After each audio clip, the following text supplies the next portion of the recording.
जय हिंद एवरीवन, मैं शुभम बरवेल अच्छा अकेडमी के इस ऑनलाइन प्लेटफॉर्म में आप सभी का स्वागत करता हूं।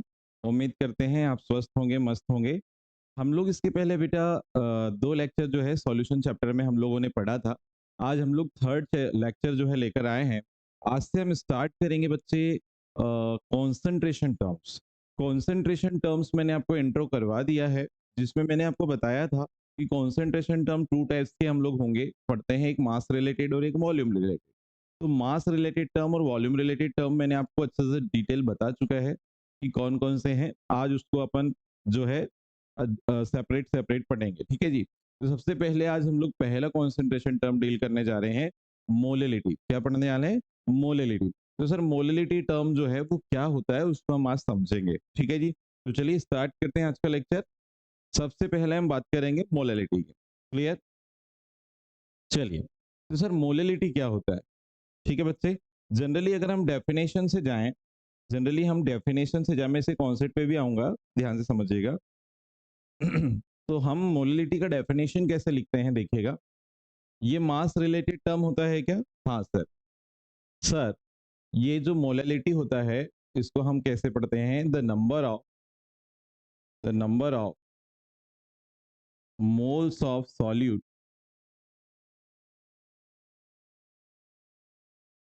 Present in 1 kg of solvent. ठीक है, क्या बोल रहे हैं थोड़ा सा आप समझिएगा। हमने बोला 1 किलोग्राम विलायक है हमारे पास, उसमें जितने भी मोल्स होंगे किसके? सॉल्यूट के, है ना। 1 किलोग्राम विलायक में उपस्थित विलय के मोलों की संख्या क्या कहलाती है बच्चे बताओ? मोललता। ठीक है, इसका हिंदी में आप लिख लेना, 1 किलोग्राम विलायक में उपस्थित विलय के मोलों की संख्या क्या कहते हैं? मोललता। ठीक है सर। सर, अगर हम इसके फॉर्मूले की बात करें, अच्छा इसका रिप्रेजेंटेशन हम बात करते हैं कि सर इसको रिप्रेजेंट कैसे किया जाता है, तो बच्चे इसको स्मॉल एम से रिप्रेजेंट करेंगे, ठीक है। अगर हम बात करते हैं सर मोलिलिटी के फॉर्मूले की, तो सर फॉर्मूला कैसे लिखा जाता है इसका, तो ध्यान दीजिएगा। Molality molality is equal to number of moles of solute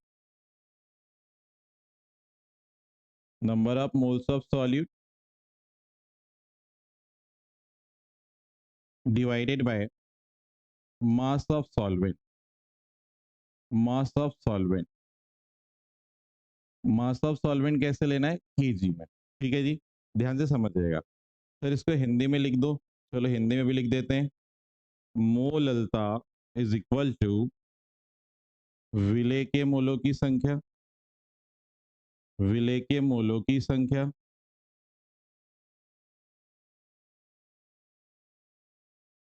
divided bye विलायक का द्रव्यमान, डिवाइडेड बाय विलायक का द्रव्यमान।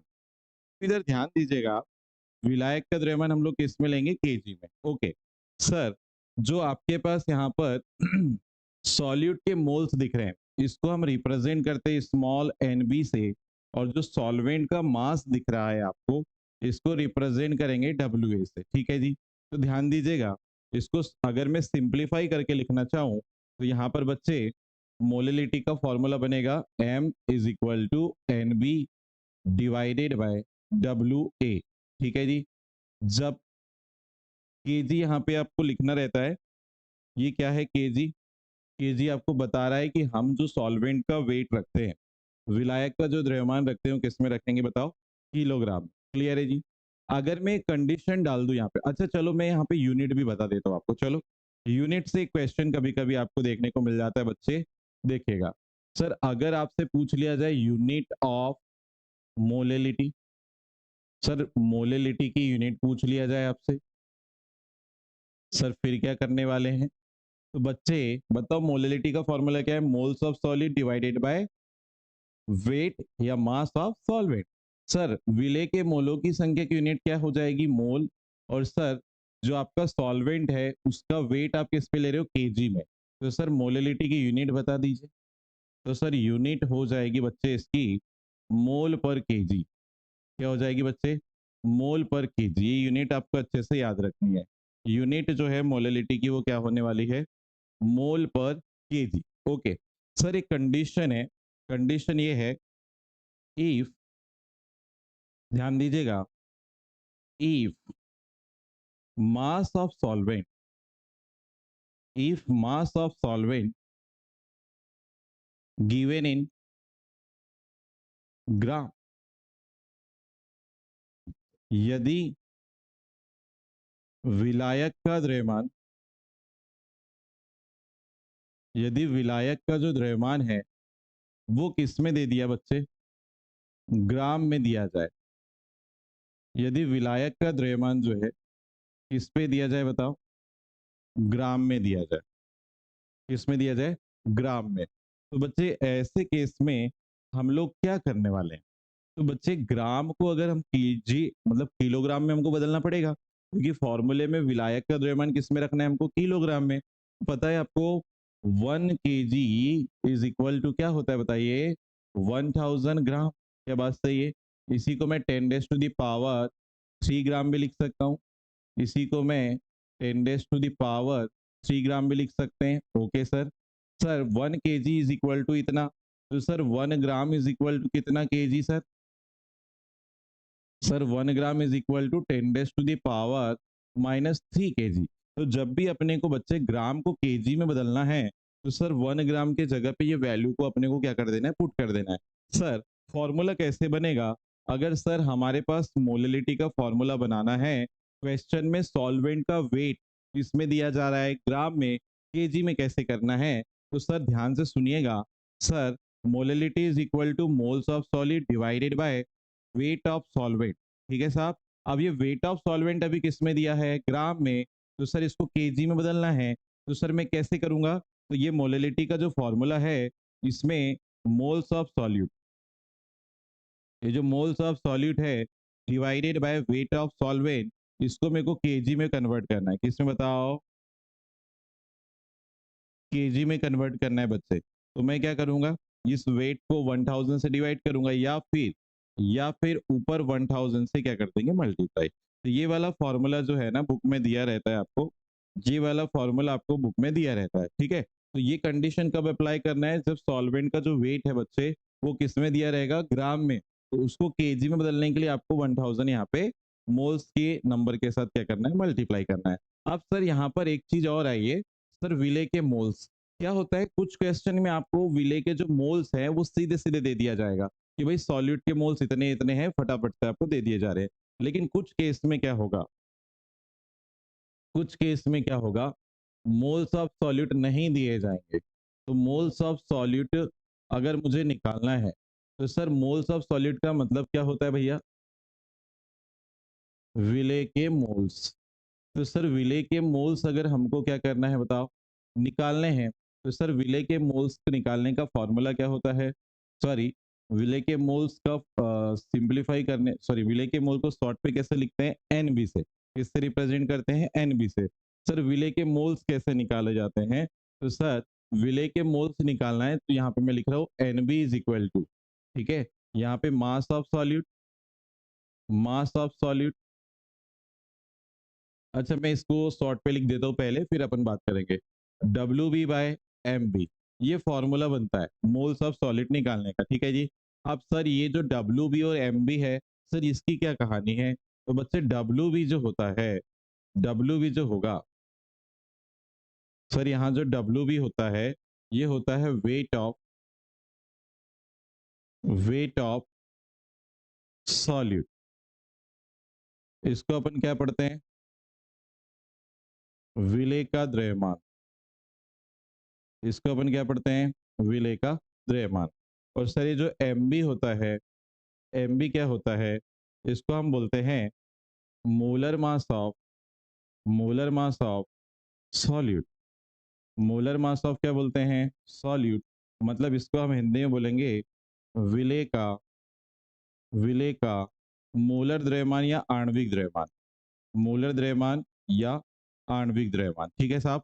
सर ये वेट का यूनिट किस में लिखते हो, ग्राम में, और मोलर मास का यूनिट लिखते हैं ग्राम पर मोल में। क्या बात सही है। तो जब ग्राम से ग्राम कैंसिल होगा, मोल इनवर्स ऊपर जाएगा, तो यूनिट आपकी किस में आ जाएगी? मोल्स में आ जाएगी। बात समझ में आ रही है क्या? बात समझ में आ रही है क्या? चलिए, अब मैं एक छोटा सा एग्जांपल लेकर आपको बताता हूँ। हमारे पास एक कंटेनर है भैया, ये कंटेनर है सर, ठीक है। सर हमने यहाँ पे इस कंटेनर में क्या करा, 1 kg सॉल्वेंट फिल करके रखा है। सर मैंने यहाँ पे 1 kg क्या फिल करके रखा है? सॉल्वेंट। अब ये सॉल्वेंट मतलब विलायक, विलायक के फॉर्म में मैंने किसको फिल करके रखा? मान लो H2O को। कितना फिल करके रखा? H2O को अपन ने फिल करके रखे। सर इसमें मैंने सॉल्यूट के फॉर्म में, ठीक है, नंबर ऑफ सॉल्यूट कितना मिला दिया? मान लो सॉल्यूट मतलब विले की कितने मोल्स मिला दिया, या number of moles of solute. इसको आप ऐसे लिख सकते हैं, इसमें मैंने बोल दिया 5 मोल्स ऑफ NaCl। अब 5 मोल्स ऑफ NaCl, तो सर ये NaCl क्या है? सर सॉल्यूट है, सर विले है। तो विले के कितने मोल्स मैंने मिला दिया इसमें? 5 मोल्स मिला दिया। ठीक है, एक सिंपल सा क्वेश्चन बता रहा हूँ आपको। सर मेरे पास 1 किलोग्राम विलायक है, उसमें सर मैंने 5 मोल NaCl के मिलाए हैं। सर मुझे इस विलियन की मोलिलिटी बता दो। तो साहब आपको यहाँ पे सॉल्यूट के कितने मोल्स दिए हैं साहब? 5 मोल्स। कितने दिए हैं? 5 मोल्स। और सर हमको मास of solvent, sir mass of solvent कितना दिया है? 1 kg। क्या बात सही है? इस क्वेश्चन में हमको यही चीज दिख रही है कि विलायक का जो द्रव्यमान है वो कितना दिया? 1 किलोग्राम। और विलय के जो मोल्स हैं वो कितने दिए? 5 मोल्स। क्या आप इस क्वेश्चन में मोलिलिटी निकाल पाओगे? यस। या moles of solid divided by weight of solvent. और वेट ऑफ सॉल्वेंट अगर केजी में दिया है तो हमको 1000 से मल्टीप्लाई करने की जरूरत नहीं होती है। तो भाई साहब आप ये मोलिलिटी के फॉर्मूले में रखो, मोल्स ऑफ सॉलिड कितना था साहब? 5 मोल्स। और सर सॉल्वेंट का वेट कितना था सर? 1 kg। तो साहब आप इसका आंसर ला पाएंगे 5 मोल पर kg। क्या बात सही है? क्या आपको यहाँ तक कहानी समझ में आती है? ठीक है, यहाँ तक चीजें समझ में आई। तो मैंने एक सॉल्यूशन लिया जिसका वेट मैंने कितना रखा था बताओ? 1 kg।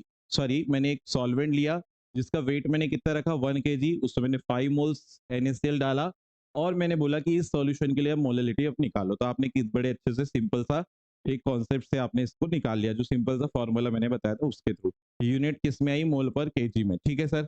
सर इसका जो यूनिट आपने बताए थे, सर इसका यूनिट जो आपने बताए थे, सर मोल पर केजी तो होता ही है सर, साथ में इसको ना मोलल भी लिखा जा सकता है। क्या लिखा जा सकता है? मोलल। चलो इसको भी लिख दे रहा हूं मैं, याद रखना। सर मोल पर केजी, या इसी को हम बोलते हैं मोलल। अब एक छोटा सा कॉन्सेप्ट मैं आपको बताऊंगा, ध्यान दीजिएगा। एक छोटा सा कॉन्सेप्ट इसके बाद मैं आपको बताने वाला हूँ। वो कॉन्सेप्ट क्या है थोड़ा सा समझिएगा। सर कॉन्सेप्ट ये है, सर कॉन्सेप्ट ये है, अगर आपसे किसी ने बोल दिया, आपसे किसी ने बोल दिया कि भाई साहब आप वन मोलल सॉल्यूशन के बारे में बताओ। वन मोलल, वन मोलल, हाँ, solution of, one molal solution of H2SO4 के बारे में कुछ जानकारी बताइए। इससे क्या समझते हैं आप? है ना भाई? इसने क्या बोला आपको क्वेश्चन में? H2SO4 का वन मोलल विलियन। यहाँ पे बोला जा रहा है आपको H2SO4 का वन मोलल विलियन है, वन मोलल विलियन। अब H2SO4 का वन मोलल विलियन जो है, इसका क्या मीनिंग आप समझ रहे हैं वो देखिएगा। तो इसका मतलब ये है कि हमारे पास इस सॉल्यूशन की उसने मोललिटी कितनी दिया है? 1। और 1 मोललिटी है, इसका मतलब ये होगा कि भाई साहब H2SO4 के कितने मोल्स? H2SO4 के 1 मोल कितने सॉल्वेंट में प्रेजेंट होंगे? तो 1 kg सॉल्वेंट में प्रेजेंट होंगे। मतलब आप ये बोल सकते हो सिंपल सी भाषा में कि 1 किलोग्राम विलायक में H2SO4 का 1 मोल प्रेजेंट है। सीधा सा आप इसका कॉन्सेप्ट से ये पता लगाते कि साहब हमारे पास 1 मोलल H2SO4 बोल रहा है ना जी, तो इसका मतलब ये है, इसका मतलब ये है कि हमारे पास यहाँ पे सॉल्वेंट कितना है? 1 kg सॉल्वेंट है सर। 1 kg क्या है? सॉल्वेंट है सर। और इसमें सर 1 मोल कौन प्रेजेंट है सर? 1 मोल H2SO4 प्रेजेंट है सर। इतना सिंपल सा है, सिंपल सा है। और जब भी 1 मोल H2SO4 अगर 1 kg सॉल्वेंट प्रेजेंट है तो हम इसको 1 मोलल H2SO4 सॉल्यूशन बोल देंगे। सर इसका मीनिंग एक बार लिख देते तो बड़ा अच्छा हो जाता, तो चलिए मैं लिख दे रहा हूँ। यहाँ ध्यान दीजिएगा, 1 मोल H2SO4 present in present in 1 kg of 1 kg of solvent. इसको हिंदी में हम बोल दे रहे हैं, आप इसको लिख लीजिएगा। इसका मतलब क्या हुआ इस लाइन का, देख लीजिएगा, 1 किलोग्राम विलायक में H2SO4 का 1 मोल उपस्थित है। मतलब ये जो मैंने 1 मोलर सॉल्यूशन लिखा है, 1 मोलर सॉल्यूशन ऑफ H2SO4, तो आप समझ गए हैं 1 मोलर का मतलब यह है 1 किलोग्राम विलायक में H2SO4 का 1 मोल प्रेजेंट है। तो सर ये बार बार थ्योरी लिखने की टेंशन हमको नहीं पालनी है, हम सीधे कॉन्सेप्ट समझेंगे। सर कॉन्सेप्ट क्या है? सर कॉन्सेप्ट ये है कि दूसरा सर ने, अगर मान लो ये पहला क्वेश्चन था, तो सर ने आपको दूसरा क्वेश्चन दिए कि सर हमारे पास 2 मोलर सॉल्यूशन ऑफ HCl है। मतलब HCl का मेरे पास, HCl का 2 मोलर विलियन है मेरे पास, ठीक है जी। इससे क्या समझ रहे हो? सर इससे ये समझ रहे हैं कि हमारे पास जो सॉल्यूशन होगा उसमें सॉल्वेंट या विलायक कितना होगा सर? तो 1 kg क्या होगा? सॉल्वेंट होगा। 1 किलोग्राम क्या होगा? विलायक होगा। और सर इस 1 किलोग्राम विलायक में 2 मोल क्या प्रेजेंट होंगे? HCl। 2 मोल क्या प्रेजेंट होंगे? HCl। क्या बात समझ में आती है? क्या बात समझ में आती है? ठीक है जी। चलिए question number 3। Sir question number 3 हमारे पास क्या कहना चाह रहा है? सर क्वेश्चन नंबर 3 जो है वो हमसे ये कहना चाह रहा है कि हमारे पास 5 molar solution of 5 molar solution of NaCl है। सर इसका क्या मीनिंग है, जल्दी से बता दीजिए। सर हमारे पास NaCl का 5 मोलर विलियन है, ठीक है। हमारे पास NaCl का 5 मोलर विलियन है, ठीक है जी। इसका मतलब ये है सर, हमारे पास जो विलियन होगा उसमें विलायक कितना प्रेजेंट है साहब? तो सर 1 kg सॉल्वेंट है, ठीक है सर, समझ गए। तो sir 1 kg solvent, 1 kg solvent का मतलब 1 kg विलायक है हमारे पास। कौन सा मान ले रहे हो? H2O। तो सर 1 किलोग्राम वाटर है और उसमें सर कितना, उसमें कितना सॉल्यूट घुला है? तो सर 5 मोल सॉल्यूट। सॉल्यूट कौन सा है सर यहाँ पे? NaCl। तो सर 5 मोल NaCl को अगर 1 किलोग्राम इसमें डिजोल्व कर दोगे सॉल्वेंट में, तो भाई साहब आपका जो सॉल्यूशन बनेगा उसको हम बोलेंगे 5 मोलर सॉल्यूशन ऑफ NaCl। क्या बात समझ में आती है? चलिए एक लास्ट एग्जांपल मैं आपको बताता हूँ, ध्यान दीजिएगा बच्चे। अगर मैंने आपको यहाँ पर बोल दिया कि भाई साहब हमारे पास 10 molar solution of 10 molar solution of क्या दिया है बच्चे? NaOH दिया है। क्या दिया है? NaOH, ठीक है। मतलब सोडियम हाइड्रोक्साइड का 10 मोलर विलियन हमारे पास है। मतलब बच्चे आप समझ चुके हो, सर बिल्कुल क्लियर हो चुका है कि सर हमारे पास विलियन में सॉल्वेंट कितना है सर? 1 kg सॉल्वेंट है सर। और सर इसमें सर 10 मोल किसके हैं सर? 10 मोल सर NaOH के प्रेजेंट है। सर क्या बात सही है? सबको क्लियर हो गया है? एकदम क्रिस्टल क्लियर चीजें समझ में आ रही है? बहुत बढ़िया। तो ये बेसिक बेसिक से कॉन्सेप्ट थे मोललिटी के जो मैंने आपको बताए। एक बार फटाफट से फिर से रिकॉल कर देता हूँ, ध्यान दीजिएगा। मैंने आपको सबसे पहले पढ़ाया मोललिटी क्या होता है। तो सर 1 किलोग्राम विलायक में उपस्थित विलय के मोलों की संख्या को हम मोललिटी कहते हैं। सर रिप्रेजेंटेशन स्मॉल m से करते हैं। सर फॉर्मूला बनाएंगे तब हम देखते हैं number of moles of solid divided by mass of solvent, ऐसे लिखते हैं, ठीक है सर, ओके। सर इसके बाद इसको शॉर्ट फॉर्म में कन्वर्ट कर दिया। सर यूनिट बहुत इंपॉर्टेंट है, यूनिट से क्वेश्चन आता है। यूनिट आपको याद रखना है मोललिटी की, मोल पर केजी या मोलल, ओके बच्चे। सर अगर विलायक का मास ग्राम में दे दिया जाए, सर किस में दे दिया जाए? ग्राम में। तो सर ऐसे केस में फॉर्मूले में थोड़ा सा चेंज आएगा। Sir molality is equal to moles of solid into 1000 करना है और डिवाइडेड बाय क्या रहेगा? Wait of solvent. ग्राम में सॉल्वेंट का वेट दिया है तो उसको केजी में बदलने के लिए 1000 से अपन ऊपर मल्टीप्लाई करेंगे। बात समझ में आ गई है? बहुत बढ़िया।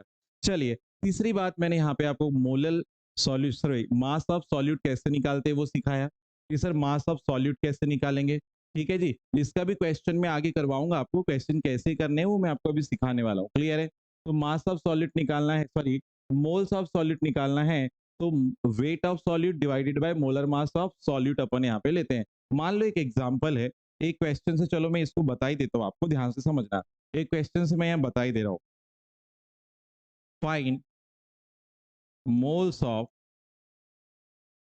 40 ग्राम ऑफ NaOH। आपको क्वेश्चन में ये बोल रहा है कि भैया 40 ग्राम NaOH है, इसके मोलों की संख्या बताओ। सर सर उसने NaOH का क्या दिया है सर? वेट दिया है सर। कितना दे दिया है? 40 ग्राम। सर NaOH का क्या आप मोलर मास निकाल सकते हैं सर? तो हाँ बिल्कुल सर। NaOH में जितने एटम है उनके एटॉमिक मास को जोड़ दीजिए सर। सोडियम का एटॉमिक मास कितना होता है सर? 23। सर ऑक्सीजन का कितना होता है सर? 16। और सर हाइड्रोजन का एटॉमिक मास कितना होता है सर? 1। सर इनको जोड़ दीजिए तो आ जाएगा सर 40 ग्राम मोल इनवर्स। अच्छा, मतलब इसका मोलर मास NaOH का कितना हो जाता है? 40 ग्राम मोल इनवर्स। बहुत बढ़िया सर।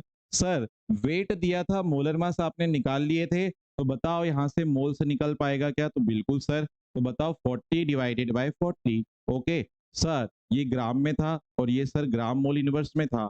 ठीक है सर, ग्राम से ग्राम कैंसल, 40 से 40 कैंसल।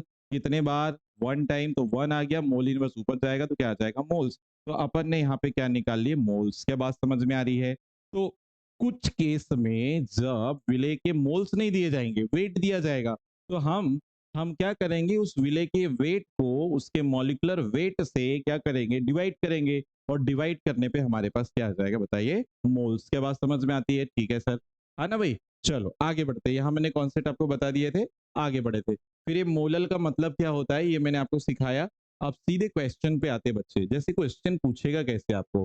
ठीक है बच्चे, देखिए सबसे पहले पहला क्वेश्चन आ जाइए, फटाफट से देखिए।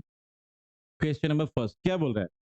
देखिए, molality is defined as, molality is defined as, molality भैया 1 kg moles of solute per kilogram of solvent. बहुत बढ़िया बच्चे, first answer, sorry B number का आंसर आएगा। क्या होगा? मोलैलिटी क्या होता है? 1 किलोग्राम विलायक में उपस्थित विलय के मोलों की संख्या। मतलब ये बी वाला यहाँ पे क्या आ जाएगा? करेक्ट आंसर आ जाएगा। बहुत बढ़िया, बहुत बढ़िया। आगे बढ़ते, क्वेश्चन नंबर सेकंड। ऐसे ही क्वेश्चन बनेंगे। द यूनिट ऑफ मोलैलिटीज, बताओ यूनिट क्या होती है मोलैलिटी की? अभी थोड़ी देर पहले करवाया था सर, मोल पर केजी। देख के बन जाएंगे आंसर, देख के बन जाएंगे। अच्छे से आपको नोट्स बना लेना है, फटाफट से आंसर आ जाएंगे sir. Sir question number 3, sir question number 3 जो है क्या बोला जा रहा है? Sir 1 molal, sir 1 molal solution of NaOH means क्या होता है? सर ने अभी थोड़ी देर पहले सिखाए थे सर, जितना मोलल सॉल्यूशन है मतलब उतने मोल सॉल्यूट के 1 kg सॉल्वेंट में डिसॉल्व होंगे। बहुत बढ़िया sir. 1 mole of NaOH dissolve in 1 kg of solvent. कहां लिखा है भैया? कहां लिखा है? वन, देखो यहाँ पे उसने अगर 1 kg नहीं लिखा है, अगर 1 किलोग्राम नहीं लिखा है तो 1000 ग्राम भी लिख सकता है, याद रखना है। सर यहाँ पे पहला स्टेटमेंट तो 1 लीटर बोल दिया तो ये तो गलत हो गया है। ठीक है sir. Sir 1 mole of NaOH dissolve in 1000 gram of solution. Sir solution word बोल रहा है सर, सॉल्यूशन गलत है सर, सॉल्वेंट की बात हो रही थी। Sir 1 mole of NaOH dissolve in 1000 gram of solvent. बिल्कुल सही बात है सर, सी वाला आंसर आपका आना चाहिए सर। ठीक है, कौन सा आंसर आना चाहिए? सी वाला, सी वाला। 1000 ग्राम विलायक में घुला हुआ NaOH का 1 मोल। आप मेरे को एक बात बताओ, मैंने अभी थोड़ी देर पहले ही बताया था 1 kg का मतलब क्या होता है? तो सर 1 kg में कितने ग्राम होते हैं? 1000 ग्राम होते हैं ना भाई साहब। तो 1000 भी आपको लिखकर दिया जा सकता है, तो डरने वाली बात नहीं है। सी वाला करेक्ट आंसर आ जाएगा। बहुत बढ़िया बच्चे। क्वेश्चन नंबर 4, वाओ, क्या बोल रहा है? Which of the following factor does not affect molality?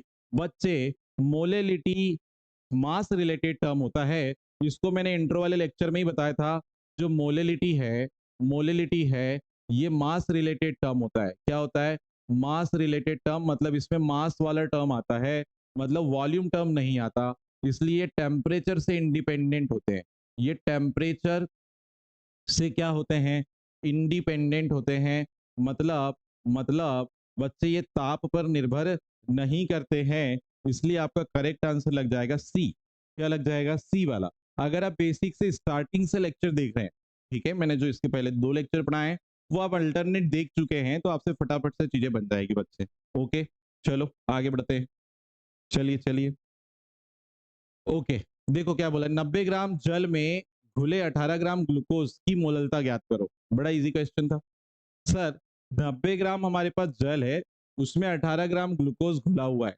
ठीक है सर, तो सर इसकी मोलैलिटी फाइंड करना है। सर बड़ा आसान है सर। देखो यहाँ पे जल जो है ये क्या है? सॉल्वेंट। तो सर वाटर क्या है? यहाँ पे सॉल्वेंट है। तो सर सॉल्वेंट का वेट कितना दिया है सर इसने? सर ये 90 ग्राम दिया है। ओके सर, दूसरा क्या दिया था उसने सर? सॉल्यूट। सॉल्यूट क्या है सर? Glucose, C6H12O6। ये ग्लूकोज होता है। सॉल्यूट का उसने वेट दिया है कितना? बताओ 18 ग्राम। ठीक है जी। सर हम जब मोललिटी निकालते हैं तो हमको moles of solute divided by weight of solvent. Sir weight of solvent gram में है, इसको केजी में बदलने के लिए ऊपर अपन 1000 से क्या करेंगे, मल्टीप्लाई। ठीक है सर, ये भी आता है हमको। ओके, बहुत बढ़िया। सर हमको सॉल्यूट के ना सर उसने मोल्स नहीं दिया है, सर वेट दिया है। तो सर वेट दिया है तो मोलर मास बच्चे, या मोलर मास देखो दिया है उसने। देखो मोललिटी सॉरी ग्लूकोज का मोलर मास दे दिया है, इससे निकालने की जरूरत नहीं है। 180 ग्राम मोल इनवर्स उसने मोलर मास दे दिया है। ठीक है साहब। तो ये जब उसने डेटा दिया है तो बताओ मोल्स ऑफ सॉलिड निकाल पाओगे? ग्लूकोज के वे मोल्स निकालना है तो weight of glucose divided by molar mass of glucose. तो बताओ ये कितना आएगा, 18 डिवाइडेड बाय 180, मतलब कितना आ गया सर, 1/10। 1/10 मोल्स आएंगे। रखते हैं यहाँ पे, चलो आओ। तो सर एनबी का वैल्यू कितना आ गया, 1/10। ये रख दो जरा। सर 1000, ओके ठीक है। सर नीचे जो है डब्ल्यू ए का वैल्यू कितना था, 90, तो 90 आ गया। और ये किस में बदला सर, केजी में। ठीक है, किसमें बदला, केजी में। और ये 1/10 क्या था, मोल्स, तो ऊपर यूनिट मोल्स होगी, ये तो डन है बिल्कुल। ओके चलिए देखिएगा। सर एक जीरो से एक जीरो कटा, ए जीरो से ए जीरो कटा, 10/9। 10/9 सर कितने बार जाएगा? सर 1.1 टाइम जाएगा सर। सर 1.1, सर अप्रोक्सीमेट अपन 1 लेके चल रहे हैं क्या? सर अप्रोक्सीमेट अपन 1 लेके चल रहे हैं क्या? बिल्कुल सही बात है। तो सर मोललिटी इतनी आ गई, मोललिटी का जो वैल्यू है इतना आ गया सर। 1.1 मतलब जिस भी बच्चे का अगर फर्स्ट आंसर लग रहा है, जिस भी बच्चे का फर्स्ट आंसर लग रहा है, या फिर एक काम करता हूं मैं, ये जीरो को यहाँ से उड़ा देते हैं, जीरो को अपन लोग यहाँ से गायब कर देते हैं, एक्यूरेट आंसर दे देते हैं। सर यहाँ पे अपन लिख देते हैं 1। तो सर 1.1 मतलब बी आंसर, बी वाला आंसर आ जाएगा। क्लियर है बच्चे, क्लियर है? चलिए क्वेश्चन नंबर नेक्स्ट लेते हैं। Question number next. सर देखिएगा, यदि 0.5 मोल्स NaCl को 250 ग्राम जल में घोला जाता है तो सर मोललता क्या होगी? बड़ा आसान क्वेश्चन है सर, ये तो बिल्कुल क्या ही बोले। सर सीधे इसमें क्या दिया है, देखो NaCl के मोल्स दे दिया। NaCl क्या है, सॉल्यूट। तो सर सॉल्यूट के मोल्स कितने दे दिया है, 0.5। सर 0.5 मोल्स दे दिया है। Okay sir. सर और उसने ना वेट ऑफ सॉल्वेंट, जल का वेट कितना दिया है बताओ? जल का मास कितना दिया है सर, 250 ग्राम। अच्छा सर ग्राम में दिया है, सर मास किसमें बदलना पड़ेगा, सॉल्वेंट का केजी में। तो sir molality is equal to, formula क्या लगेगा बच्चे, moles of solid divided by weight of solvent. और सर वेट ऑफ सॉल्वेंट को केजी में बदलना है ग्राम से, तो ऊपर क्या करोगे बच्चे, 1000 से मल्टीप्लाई। बताओ मोल्स ऑफ सॉल्यूट कितना दिया है, 0.5। तो 0.5 को 5/10 भी तो लिख सकते हैं, बिल्कुल लिख सकते हैं, तो लिखो यहाँ पे, चलो 5/10 लिख दिया मैंने। वेट ऑफ सॉल्वेंट कितना था, 250। ओके सर 250 ग्राम से केजी में बदल चुका है, क्यों? क्योंकि ऊपर आपने 1000 से मल्टीप्लाई किया, ऊपर यूनिट क्या थी, मोल, इनटू यहाँ पे क्या है, 1000। 250 से 1000 कितने टाइम कटा, 4। ठीक है जी। और बताओ 5 चौके 20, तो 20 बाय क्या आ जाएगा, 10, मतलब क्या आ गया बच्चे, 2। तो बच्चे 2 मोल पर केजी यहाँ पे आंसर होना चाहिए। ऑप्शन चेक मारो जल्दी से, अगर आपका आंसर 2 मोल पर केजी आ रहा है और बिल्कुल सही है, बहुत बढ़िया आंसर है आपका। ठीक है, मेरे साथ प्रैक्टिस करो, फटाफट से आपसे चीजें बनने लग जाएगी।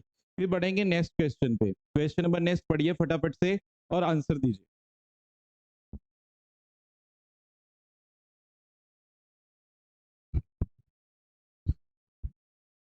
चलिए क्वेश्चन नंबर, अब हम लोग 7 पे आ गए। क्वेश्चन नंबर 7 पे देखिए क्या बोल रहा है आपको, मोललता और मोलरता के बीच संबंध इससे संबंधित होता है। अगर हम दोनों में डिफरेंस करना चाहते हैं, मोललता और मोलरता में, तो मोलरता जो टर्म होता है बच्चे, वो ताप पे डिपेंड करता है। ठीक है, क्यों? क्योंकि वॉल्यूम रिलेटेड टर्म है। और जो दूसरा मोललता होता है, मोललता मास रिलेटेड टर्म होता है। तो मास रिलेटेड टर्म टेम्परेचर पे डिपेंड नहीं करते हैं, याद रखना है। वॉल्यूम रिलेटेड टर्म टेम्परेचर पे डिपेंड करेंगे, मास रिलेटेड टर्म जो होते हैं वो टेम्परेचर पे डिपेंड नहीं करते हैं। तो इसलिए दोनों में अगर हम बात करेंगे कि डिफरेंस अगर अफेक्ट करता है, तो दोनों में आप बात करेंगे तो टेम्परेचर जो है ये दोनों पे इफेक्ट करता है। टेम्परेचर, मोलरिटी जो होता है या मोलरता जो होता है वो ताप पे निर्भर करेगा, लेकिन जो आपके पास मोललता होता है वो ताप पे निर्भर नहीं करता। तो टेम्परेचर इसका करेक्ट आंसर लगेगा। नेक्स्ट नंबर पे आते हैं, मोललता को मोलरता की तुलना में अधिक प्राथमिकता दी जाती है। तो सर यहाँ पे वही वाला फिर से ऑप्शन दिख रहा है, सर टेम्परेचर से स्वतंत्र विलयन इसको मेजर किया जा सकता है टेम्परेचर के क्या बोलना चाहिए, molarity is preferred over molarity in, ठीक है। तो भाई मोलरिटी जो होती है वो टेम्परेचर पे डिपेंड नहीं करती है, इंडिपेंडेंट होती है टेम्परेचर पे, इसको आपको याद रखना है। वही वाला आपका फिर से आंसर आ जा रहा है। नेक्स्ट नंबर पे आते हैं, देखो एक फिर से न्यूमेरिकल बना। यदि 0.2 मोल KNO3 को 200 ग्राम वाटर में घोला जाता है सर, तो इसकी मोललता क्या है? तो बड़ा आसान क्वेश्चन है सर, मोल्स दिए हैं, वेट दिया है सर, वेट काय में दिया है सर? ग्राम में। तो ग्राम में जब भी वेट देगा तो याद रखना है, सीधे आपको ऑप्शन लगाओ सर, 0.2 मोल्स दिया है, ठीक है सर, 0.2 मोल्स हैं सर, 0.2 मोल्स, चलो इधर लिखता हूं मैं, इधर क्वेश्चन आपको दिखना चाहिए। सर मोल्स कितने हैं? 0.2। सर इसको 2/10 लिख सकते हैं क्या? तो हाँ। सर यहाँ पे मास कितना दिया है सर सॉल्वेंट का?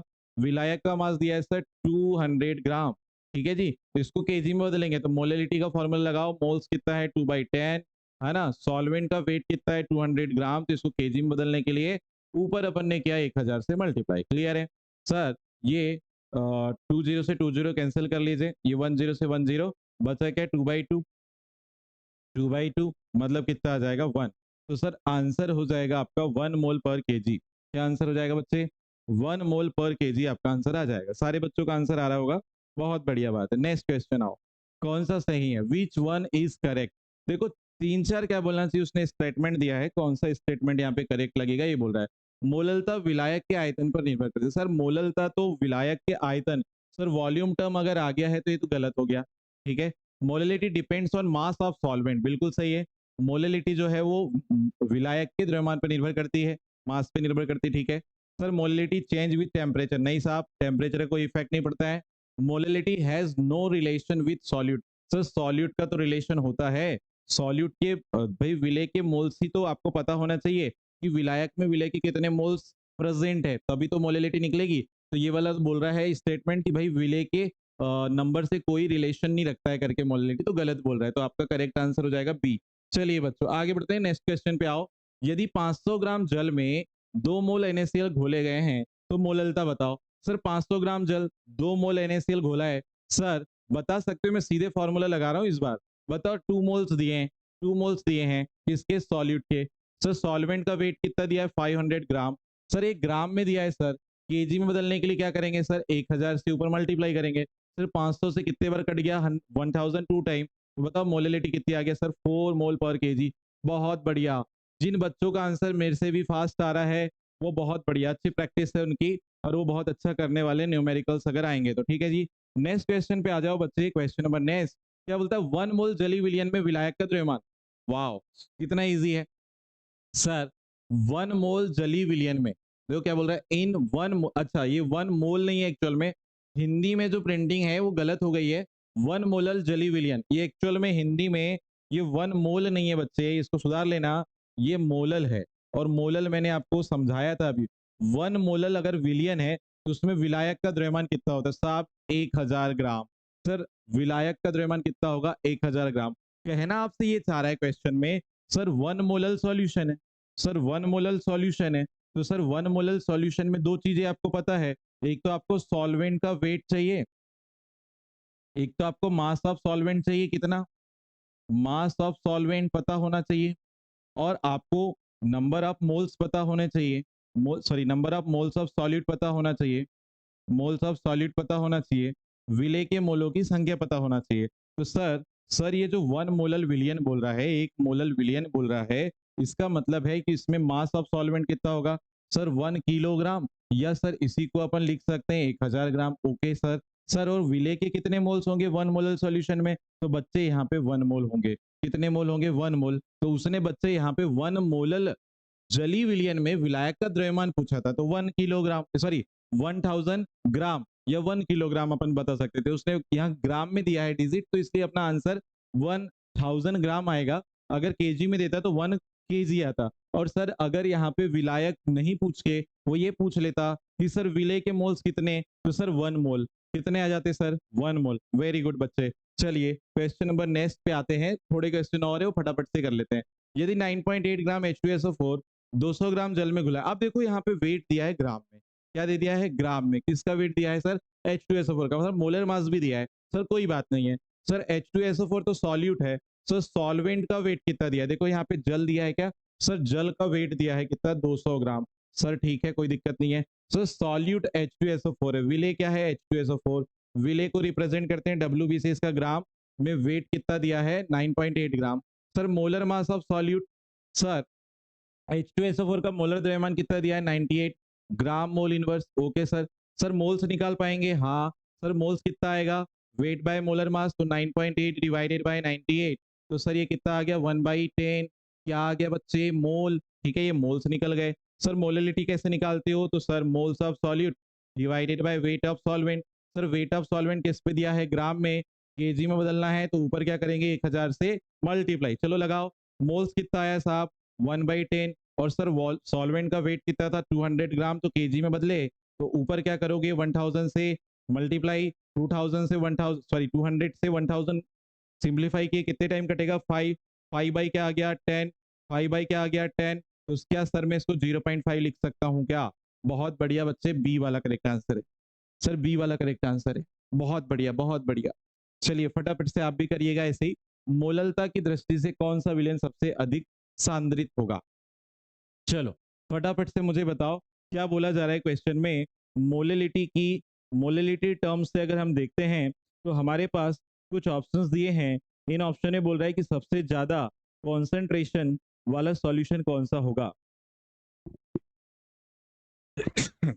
देखिए मैंने आपको जब सॉल्यूशन के टाइप पढ़ाया था तो वहां पे मैंने बताया था सॉल्यूट को ऐड करने के बेस पे आपके जो सॉल्यूशन होंगे दो प्रकार के होते हैं, एक डाइल्यूट और एक कॉन्सेंट्रेट।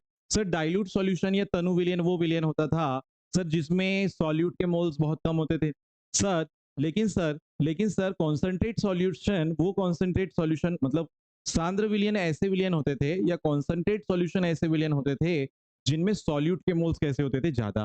तो सर सभी देखो यहाँ पर हमारे पास देखो ध्यान से, अगर हम बात करते हैं, अगर हम बात करते हैं 1 kg सॉल्वेंट में 1 मोल है, 2 kg सॉल्वेंट में 2 मोल है, तो ये तो अप्रोक्सीमेटेड डिजिट होगी। यहाँ सॉल्वेंट का वेट बढ़ा रहा है तो मोल्स भी बढ़ा रहा है, ठीक है। लेकिन यहाँ 3 kg में 3 मोल्स, मतलब देखो 3 kg सॉल्वेंट में 3 मोल्स है सॉल्यूट के, तो ये तो अप्रोक्सीमेट ही है। मतलब 1 किलोग्राम अगर सॉल्वेंट बढ़ा रहा है तो 1 मोल सॉल्यूट भी बढ़ा रहा है। लेकिन यहाँ पे आओ सर 2 kg सॉल्वेंट है सर, लेकिन 4 मोल यहाँ पे क्या है, 4 मोल क्या है यहाँ पे सॉल्यूट है। तो सर मेरा तो आंसर डी वाला आ रहा है।